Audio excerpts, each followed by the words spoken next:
why I never thought about this until right now today. But I have a question, and I want to know if I'm the... Now, with this little chick right here, she's about to go into breaking down something that I've talked about for years, especially on my old channel.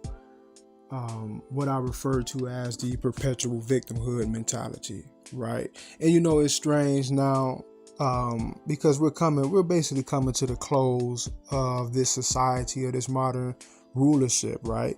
And a lot of these chicks, they're, let me not say a lot of them, but there are more of them, every day that are finally coming to the conclusion of the various issues and the various levels of programming that the modern female has been subjected to, right? Now let's actually listen to what she has to say. Listen to what she's saying here. Only one that's ever thought about this. Do y'all believe that some women, men too, but I can only speak on a woman because I'm a woman. Do y'all think that some women constantly stay in a victim mindset? They constantly stay in the bad situations. Now you see, that right there, this is exactly what I'm talking about, right? This is what I refer to as the perpetual victimhood mentality, right? People who have that mind frame, they are particularly skilled at positioning themselves in such a way where they can always be portrayed as the victim, right? This is their way of protecting their ability to always be portrayed as the victim. So what they do with a lot of these chicks, especially the modern day black female, she seems to have this thing where she seeks out relationships with lower level black males or black men who clearly are not all there mentally, or just ain't got anything together. Nothing really is flowing well in their life. They may be street guys, maybe jailbirds, or they just may be a dude. He may not necessarily be a fucked up dude, but he's just not in a proper spot in his life, right?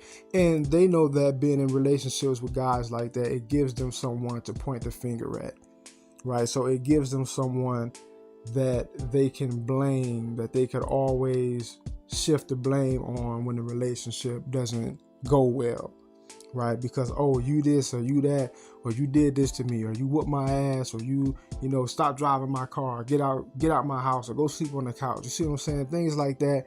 And it gives them something to complain about. It gives them stories. It gives them a certain element of drama. But the main thing that it does for them is it allows for them to always be portrayed as the victim. Versus if a chick like that is to get with a decent guy, a lot of her innate flaws, just that juxtaposition, that contrast, it's gonna cause a contrast to show. If she's the type of woman that she is and she gets with a decent male, it causes that contrast to be more clear and to show that she really ain't shit, right? So now that man inadvertently just being a decent guy, being an all right guy, he inadvertently exposes how bad of a woman she may actually be, right? Because she's gonna still come with a lot of the same misery and unsufferable behavior and mentality, even with the decent guy. But with the messed up dude, his flaws, it gives her like a cover. It gives her a shield. She always gets to bank on being able to blame him, right? It always allows for her to retreat into her victimhood mode, right? And it's a very comfortable situation for the modern day black female to be in a situation like that, where her single motherhood narrative always gets to play out, right? Oh, I'm just, I'm doing this on my own, and I got to be strong, and these men ain't this and that. But then that same chick, she get with a decent dude. A lot of times, some of these chicks, they may encounter decent guys and start to notice, oh snaps, this dude, he seems to be kind of up. He seems to kind of be on the up and up with his mentality, and they may even get cold feet and start doing things to sabotage their relationship or the possibility of that relationship, so that they basically can convince him to leave rather than having to do it themselves, right? So it puts them in a position where they don't have to be accountable for the dissolvement of that situation. But let me continue to let her talk, though. Let her continue. Refuse to do the work to improve because they like the empathy that comes with it. I'm just a single mama trying to make it work. But you keep having kids, although you already knew that being a single mama was hard. I don't know why he keeps doing me like this. I just treat him so good, but you won't leave, even though you know he's treating you wrong.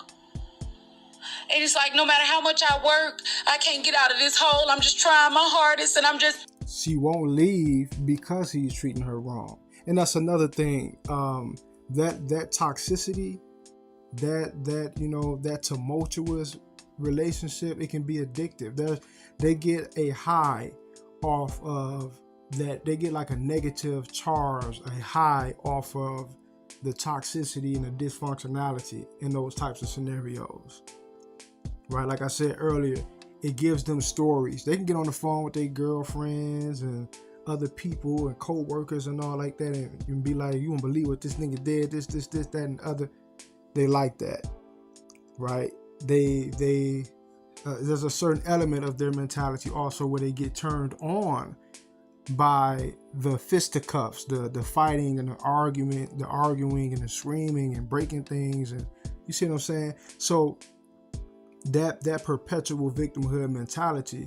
And the thing is, no one is ever able to really hold them accountable, because the man is always going to be the one on a chopping block to be ridiculed, to be criticized. Even if she is doing certain things that are foul, even if she may have a decent dude, the man is still going to be the one that's getting, criticized and looked at like, okay, you this, and that. Yeah, she's so and so and such and such, but you the man. See what I'm saying? But let her continue. But you won't stop spending.